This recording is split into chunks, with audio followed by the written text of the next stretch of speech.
Para suruhan Pak Mukso terus mengejar Sumerep yang dipimpin oleh Mulyo. Sumerep tak habis pikir bahwa perkataan dari orang tuanya benar-benar terjadi. Naasnya, ketika Sumerep ingin menuju ke dekat rumahnya, dia tersandung sebuah batu dan terjatuh. Kaki kanannya terluka dan membengkak. Mulyo yang melihat Sumerep terjatuh langsung mengerahkan pasukannya untuk menghabiskan Sumerep. Mereka menendangi tubuh, wajah, perut, kaki, dan tangan Sumerep. Bahkan beberapa hari mereka yang melihat kaki Sumerep terluka enggan melewatkan hal itu. Kaki Sumerep dipukul berkali-kali dengan batok kayu hingga menyebabkan patah tulang. Sumerep menangis sejadi-jadinya. Perkataan kasar yang dilontarkan oleh Mulyo serta bawahannya masih terngiang-ngiang dalam pikiran Sumerep. "Anak iblis, anak dukun, nyah kau dari pandangan kami, bajingan," teriak salah satu dari bawahan Mulyo. Darah segar mengucur secara bergantian di setiap tubuh Sumerep. Bersamaan itu, hujan turun sebagai penenang kalbu Sumerep. Sekeras apapun orang-orang memukuli Sumerep, turunnya hujan membuat penderitaan Sumerep mengurang. Tetesan hujan yang turun tanpa pandang bulu kemana dia akan mendarat mengartikan satu hal pada Sumerep. Dia tahu manusia itu banyak macamnya, ada yang layak dijadikan sebagai teman dan ada juga yang harus dihindari karena dia bisa menyakiti satu sama lain. "Sudah, hentikan, dia sudah tidak bisa apa-apa lagi. Dia akan mati sebentar lagi," ucap Mulyo kepada bawahannya. "Tapi bagaimana kalau dia ketahuan hidup oleh Pak Mukso?" tanya bawahan Mulyo. "Tidak akan, dia akan mati karena pendarahannya yang sangat banyak," ucap Mulyo. "Tinggalkan dukun gadungan ini sekarang. Dia tak akan mampu lagi bertahan lagi," jelas Mulyo. Sumerep masih memegangi perutnya yang terluka. Luka dalamnya cukup parah. Kaki kanannya sudah patah, beberapa gigi di mulutnya sudah terenggal. Sumerep tergeletak lemah di bawah rintikan hujan yang menghujani terus-menerus. Hujan itu seakan-akan membasuh luka Sumerep yang dibuang oleh orang-orang Mukso. Hatinya bergejolak marah, namun tubuhnya tak mampu mengerahkan seluruh emosinya secara dalam. Dia benar-benar sudah mati harapan. Wanita yang dicintainya akan menikah, lalu dia juga dihabisi dengan kejam sampai tak bisa bergerak oleh orang-orang Mukso. Bahkan sekarang dia juga telah melanggar pantangan orang tuanya. Sumerep kala itu benar-benar merasa hina sekali. Setelah orang-orang Mukso di bawah pimpinan Mulyo telah pergi, tiba-tiba datanglah dua orang yang dikenalinya. Kedua orang itu adalah Nyi Mergosukmo dan Nyi Kasih. Bagaimana? Mereka lebih iblis daripada iblis kan? Tanya Ki Mergosukmo. "Pak, Bu," ucap Sumerep dengan wajah penuh darah. Ki Mergosukmo dan Nyi Kasih membangunkan tubuh Sumerep. "Getih kudu dibalas getih," ucap Ki Mergosukmo. Sumerep dibawa ke rumahnya. Ki Mergosukmo dan Nyi Kasih merencanakan penyerangan total. Sedangkan di rumah Wati telah berdiri dengan tegak Pak Mukso dan Bu Asih yang menantikan kehadiran Mulyo serta bawahannya. "Bagaimana keadaan Sumerep?" tanya Pak Mukso. "Dia sekarat, bisa dipastikan dia akan meninggal karena kehabisan darah," ucap Mulyo. Pak Mukso mendekati Mulyo dan membisiki sesuatu pada Mulyo.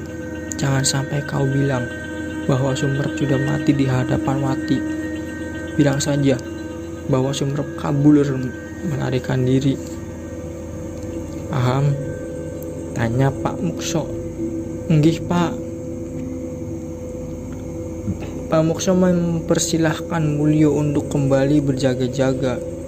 Semenjak kejadian pengeroyokan Sumerep, keadaan sebelum pernikahan menjadi damai dan nyaman. Wati juga tampak tak memperdulikan Sumerep, karena dia yakin bahwa Sumerep benar-benar melarikan diri dari kejaran Mulyo dan bawahannya. Hari pernikahan Wati dan Surip. Acara waktu itu benar-benar sangat ramai. Surip tampak gagah rupawan seperti Arjuna, sedangkan Wati cantik mempesona bagaikan Sindrangga Ganda dalam babat Mahabharata. Keduanya sangat cocok untuk dijadikan pasangan suami istri yang sah. Di hari pernikahan Wati dan Surip, pandangan Pak Mukso tampak waspada melihat kanan, kiri, dan depan belakang sekitarnya. Dia takut bahwa ada serangan mendadak yang menyerang salah satu dari keluarganya atau bawahannya. "Apa yang kau rasakan, Pak?" tanya Bu Asih.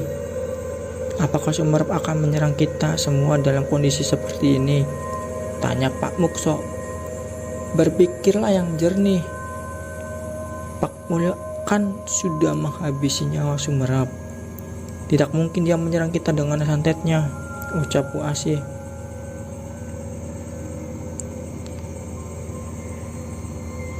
Pak Mulyo belum memberitahu soal Sumerep terhadap istrinya. Bu Asih bahkan dalam hal segini ini dia masih merahasiakan fakta di balik Sumerep. "Semoga saja dia benar-benar tidak menyerang kita,"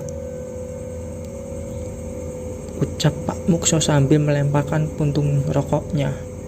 Acara pernikahan tersebut berjalan hingga 7 hari 7 malam. Sangat mewah dan benar-benar istimewa. Para warga desa menikmati setiap suguhan yang diberikan oleh kedua mempelai pengantin. Mereka benar dicukuri oleh anugerah dari pernikahan Surip dan Wati. Ki Mergosukmo menyiapkan sebagai perlengkapan untuk menyantai seluruh keluarga Pak Mukso. Hari dimana ketika Wati dan Surip ingin merasakan berbulan madu, dia akan merasakan neraka santet yang sebenarnya, ucap Ki Mergosukmo. Nyikasi berusaha menghilangkan setiap luka yang dimiliki oleh Sumerep, namun kaki kanannya memang sudah permanen untuk patah dan tak bisa disembuhkan. Santet Getih Sewu. Santet ini akan menyerang orang yang dimaksud dengan pendarahan organ dalam yang sangat mengerikan. Aku akan tunjukkan betapa mengerikannya santet ini. Pak Mukso menyembelih seekor ayak cemani. Lalu dia menaruh sesuatu yang berhubungan dengan keluarga Mukso, seperti tanah depan rumahnya, di dalam sebuah wadah yang terlebih dahulu dipenuhi dengan getih. Hingga akhirnya dia merapalkan sebuah mantra khusus untuk menyerang Surip yang akan dijadikan korban pertama. Kenapa Surip? Karena ketika Surip dulu dia yang dijadikan korban, maka semua keluarga akan merasakan kejutan hebat dari serangan mematikan ini. Setelah usai acara besar-besaran di rumah Wati, Surip pun mengajak untuk istirahat bersama dengan Wati. Pengantin baru yang baru selesai acaranya biasanya menaruh nafsu yang menggebu-gebu di antara keduanya. Surip telah dulu membukakan baju di hadapan Wati. Dia memberikan sinyal kepada Wati untuk melayaninya. "Kamu siapa, Wati?" Senyum Surip. "Mas, tapi kita baru selesai acara," jawab Wati. Aku kuat kok untuk melayanimu semalaman. Aku akan kerahkan jiwa dan ragaku," ucap Surip. Wati tak bisa menolak ajakan tersebut, namun dirinya merasa belum siap untuk digagahi oleh Surip. Entah karena pikirannya masih terpaku kepada Sumerep atau karena kelelahan. Surip pun mencoba mendekati Wati dengan lebih dekat untuk merayunya dengan rayuan yang memikat. "Mas, aku belum siap," ucap Wati sambil memalingkan wajahnya. Wati tidak baik menolak ajakan suami, jelas Surip. "Tapi aku kecapean, Mas," ucap Wati. "Tidak lama Wati, setidaknya nafsuku tersalurkan padamu," jelas Surip. Wati terus dipaksa untuk berhubungan kepada Surip. Ketika Surip telah menyentuh kedua pundak Wati, Wati merasa sangat risih. dan memalingkan wajahnya terus-menerus. "Ayo Wati, kita sudah halal untuk melakukan ini," ucap Surip. "Tapi aku belum siap, Mas." Surip pun memaksa dan mendorong Wati, namun Wati masih terus menolak. Hingga akhirnya, ketika bibirnya hampir menyentuh pipi Wati, kedua tangan Wati mendorong keras tubuh Surip hingga Surip terpental. Kepalanya menabrak lemari. Disitulah keanehan terjadi. Surip berteriak kesakitan, bukan karena kepalanya yang terbentur lemari, tapi seluruh tubuh Surip dipenuhi benjolan berwarna merah. Dia merasakan kegatalan yang benar-benar menyiksa. "Wati!" teriak Surip sambil memegangi wajah yang penuh benjolan merah aneh itu. "Mas, kenapa?" "Mas Surip!" teriak Wati dengan wajah ketakutan. "Panas Wati, panas!" Santet pertama yang dilayakkan oleh Ki Mergosukmo mengenai Surip. Santet Geti Sewu itu memberikan pendarahan yang membuat seluruh organ tubuh seperti terbakar dari dalam tubuh. "Wati, tolong aku!" teriak Surip. Wati pun berlari keluar kamar. Dia memberitahu hal ini kepada Pak Mukso dan Bu Asi yang sedang berada di kamarnya. "Pak, Bu, Mas Surip kena telu," teriak Wati. Pak Mukso dan Bu Asi lantas menuju kamar Wati, dan mereka sangat terkejut ketika melihat tubuh Surip sudah penuh dengan darah. "Surip!" teriak Pak Mukso. Surip terjatuh dengan darah yang mengucur deras. Wajahnya tidak berbentuk lagi. Benjolan merah itu tampak nyata dan membuat Pak Mukso serta Bu Wati sangat ketakutan dibuatnya. Surip meninggal dunia. Santet itu merenggut nyawa Surip dan menjadi catatan hitam bagi keluarga Wati yang diserang oleh santet di malam di mana dia ingin merasakan kenikmatan dunia. Wati menjerit sejadi-jadinya. Dia tak rela suaminya meninggal dunia. Tubuh Surip tidak berbentuk lagi, darah berceceran di mana-mana. Santet yang diarahkan kepada Surip membuat keluarga Pak Mukso panik dan kebingungan. "Mas!" tangis Wati sambil meratapi kematian Surip yang sangat mengenaskan itu. Pak Mukso dan Bu Asim berusaha untuk menenangkan Wati, namun Wati belum bisa menerima kepergian suaminya. Wati memeluk tubuh Surip yang penuh darah itu dengan penuh penyesalan. Tepat hari di mana dia akan merasakan kebahagiaan, seakan-akan dunia telah menghukumnya dengan kematian Surip. Suami yang baru saja dia nikahi. Kematian Surip ini membuat geger para warga. Mereka menilai bahwa keluarga Pak Mukso memiliki musuh yang sangat berbahaya. Musuh itu adalah orang yang pernah disakiti oleh keluarga Pak Mukso sendiri. Perihal sakit hati ataupun sesuatu yang dirusak oleh keluarga Pak Mukso merupakan satu pandangan yang didapati oleh para warga kala itu. Akhirnya, untuk berjaga-jaga, Pak Mukso mengerahkan seluruh pasukannya untuk berjaga-jaga di tempat kediamannya. Selain itu, mereka juga merencanakan sesuatu agar santet itu tidak bisa menyerang kembali. Kematian Surip bukanlah kematian yang biasa. Pihak keluarganya tidak menerima akan kematian yang sangat mengenaskan tersebut. Karena itu, kita harus berjaga-jaga. Jika ada orang yang mencurigakan mendekati rumah ini, segera habisi orang itu, ucap Pak Mukso dengan ultimatumnya. Ki Mergosukmo dan Nyi Kasih merawat luka Sumerep yang belum kunjung sembuh. "Berapa korban lagi agar Sumerep bisa sembuh?" tanya Nyi Kasih. "Setidaknya 5 orang sudah cukup. Sisanya adalah peringatan terakhir," jelas Ki Mergosukmo. Sumerep masih berbujur kaku. Dia belum sepenuhnya sadar bahwa Surip telah menjadi korban dari santet Geti Sewu. "Malam ini penjagaan di rumah Mukso sangat ketat. Hati-hati, jangan sampai ketahuan," jelas Ki Mergosukmo. Nyai Kasih mengangguk paham. Ketika malam hari di mana para penjaga suruhan Pak Mukso mengambil alih penjagaan rumah, Nyikasi memasang sebuah puhul atau tali santet yang berguna untuk meneror sebuah penghuni rumah.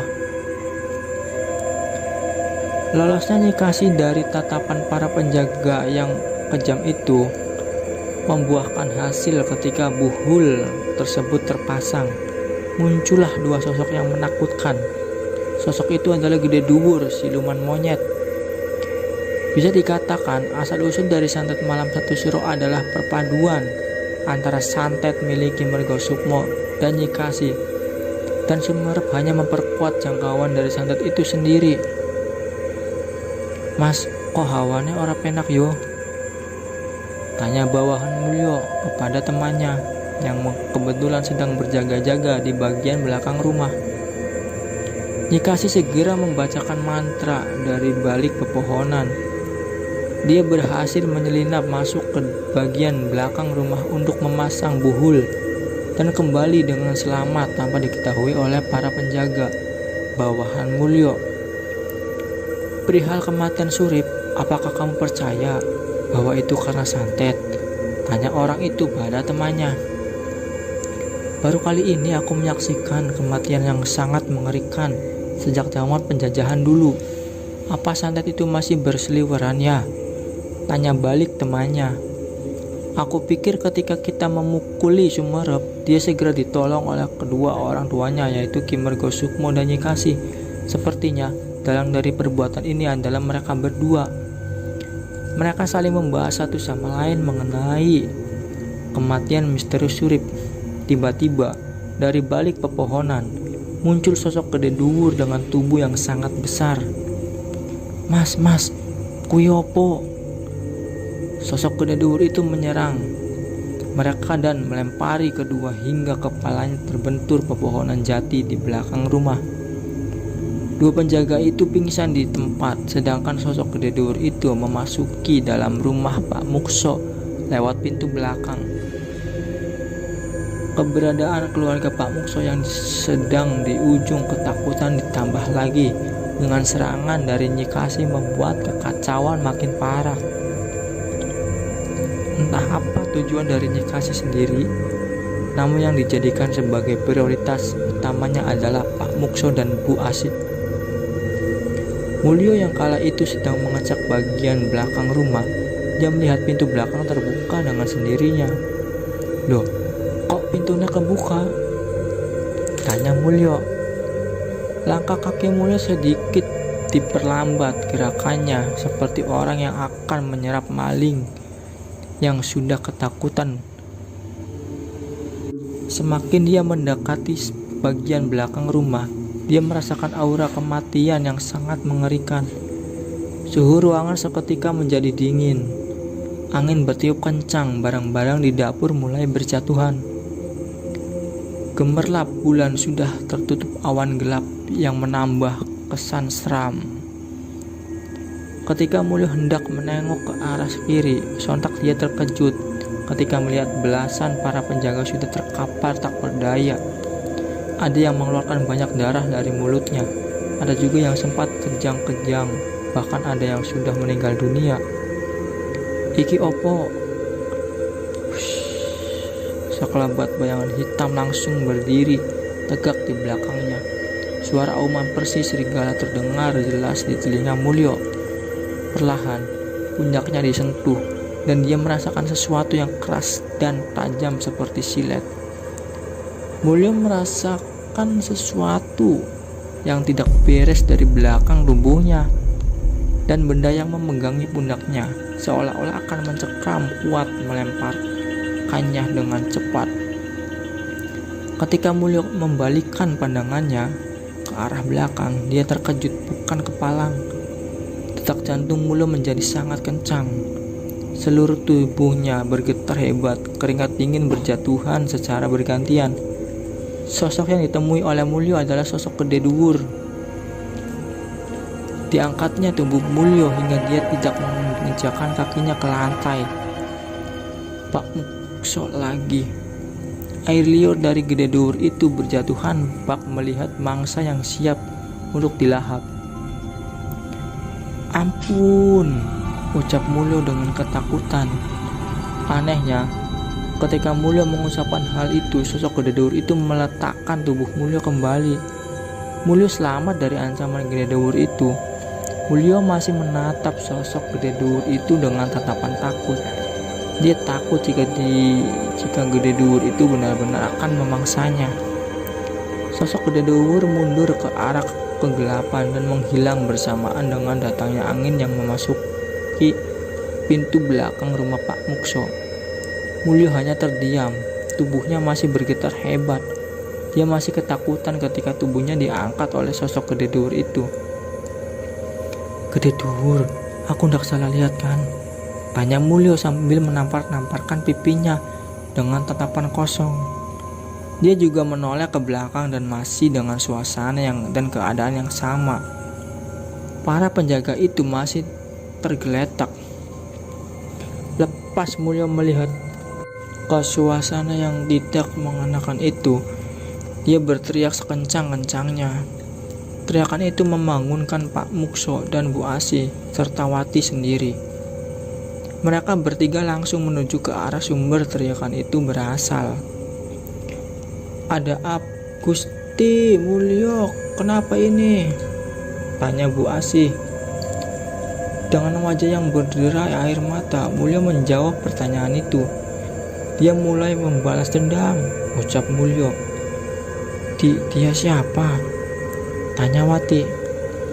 "Sumerep." Hati Wati bagai disambar petir. Dia teringat kembali akan Sumerep. "Sumerep? Kenapa dengan Sumerep, Pak?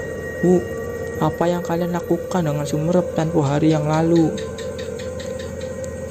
Pak Mukso hanya terdiam. Bu Asih dan Mulyo menantikan jawaban dari mulut Pak Mukso mengenai pertanyaan langsung dari Wati. Wati segera mendekati Bu Asih dan bertanya kepadanya dengan nada meminta jawaban. "Bu, Sumerep kenapa? Apa yang sudah Bapak lakukan pada Sumerep? Kenapa orang-orang di sini pada tergeletak?" tanya Wati. "Pak, tolong jawab," ucap Bu Asih dengan pelan. Pak Mukso melangkah maju menuju pintu belakang rumah. Dia mengambil napas terlebih dahulu sebelum memulai jawaban yang sesuai. Kejadian tempo hari bisa dikatakan sebagai penyebab utama kejadian aneh yang menimpa keluarga kita. Teror ini benar-benar memakan jiwa, jelas Pak Mukso. "Kejadian apa, Pak?" tanya Wati sambil mendekati Pak Mukso. "Bapak menyuruh para bawahan Bapak untuk menghabisi Sumerep, mematahkan kakinya, dan membuatnya terluka parah." Bu Asih dan Wati terkejut mendengar hal itu. Mereka berdua tidak percaya bahwa selama ini dan juga awal dari kematian Surip adalah penyebab dari kejadian tempo hari. Surip disantet menggunakan santet Gede Sewu. Seluruh tubuhnya mengalami pendarahan dan tumbuh benjolan merah aneh yang membuat kita sulit mengenali tubuh Surip yang asli, jelas Pak Mukso. "Kurang ajar, kenapa Bapak lakukan itu semua? Kenapa?" teriak Wati. "Supaya kamu bahagia, Wat," jawab Pak Mukso. "Bapak, Wati gak pernah bahagia selama Bapak dan Ibu serta para bawahan Bapak menyakiti orang-orang di sekitaran kita," teriak Wati. Pak Mukso tahu perasaan hati yang dialami oleh anak semata wayangnya itu. Dia memang sulit untuk menerima kenyataan yang telah berlalu. "Ini sudah akhir bagi kita semua," senyum Pak Mukso. "Akhir apa maksudnya, Pak?" tanya Bu Asih. "Malam satu suro akan datang." "Ada apa dengan malam satu suro?" tanya Wati. "Kita akan berperang. Sebelum malam satu suro itu datang, kita harus menghabisi keluarga Sumerep," jelas Pak Mukso. Apa yang ingin kau lakukan?" Wati langsung menekuk leher Pak Mukso dari belakang. "Wati, hentikan," ucap Mulyo. "Berisik. Kalian semua adalah iblis bertopeng manusia. Jika kalian tidak melakukan hal itu kepada Sumerep, andaikan kalian tidak mengganggu dan menyakitinya, seorang dukun pun akan marah jika harga dirinya diinjak-injak," teriak Wati. Dia sulit untuk bernapas. Wati, hentikan. Bapakku bisa mati, Wati, teriak Mulyo. Berisik kamu. Mau saja disuruh iblis berwujud manusia ini. Jika kamu ingin menuruti perintah itu, aku akan menekuk leher bapakku sampai patah. Bu Asih menangis melihat kejadian ini. Dia tak tahu harus berbuat apa. Wati, sudah Nduk, hentikan, ucap Bu Asih. Wati memandangi wajah ibunya dengan belas kasihan. Bu, maafin Wati, ucap Wati. Di saat Wati sedang lengah, Pak Mukso membalikkan keadaan di mana tubuh Wati langsung diangkatnya ke depan. Bru. Tubuh Wati terangkat dan dihantamkan ke lantai oleh Pak Mukso. Wati pingsan dengan seketika. Kamu membuat masalah menjadi repot, Wati, ucap Pak Mukso. Bu Asih dan Mulyo yang melihat sikap asli Pak Mukso langsung terkejut. Apa yang kau lakukan pada Wati? Tanya Bu Asih. Dia hanya pingsan sesaat, ucap Pak Mukso. Bu Asih mengambil sebilah pisau dan mengacungkan pisau itu ke arah Pak Mukso, suaminya sendiri. Hanya pingsan? Kau tarik tubuh anakmu sendiri dan kau hantamkan tubuhnya ke lantai. Kau hanya menjawab dengan kalimat hanya pingsan. Pak Mukso mendekati Bu Asih, sebaliknya Bu Asih mundur ke belakang. Kau tahu, alasan terbesar masalah ini muncul adalah karena wanita cerewet seperti kalian. Jika kalian diam sejenak, pasti masalah ini akan selesai. Bu Asih terdiam mematung. Pak Mukso menjambak rambutnya. Jadi, ikuti saja alur permainannya, jelas Pak Mukso sambil mengambil pisau yang berada di tangan Bu Asih. Sekejap suasana hening. Pak Mukso bergerak lagi menuju bagian belakang pintu rumahnya. Dia memandangi langit yang gemerlap, cerahnya tertutup awan. Sebentar lagi, jagat petang akan mengawali peperangan ini.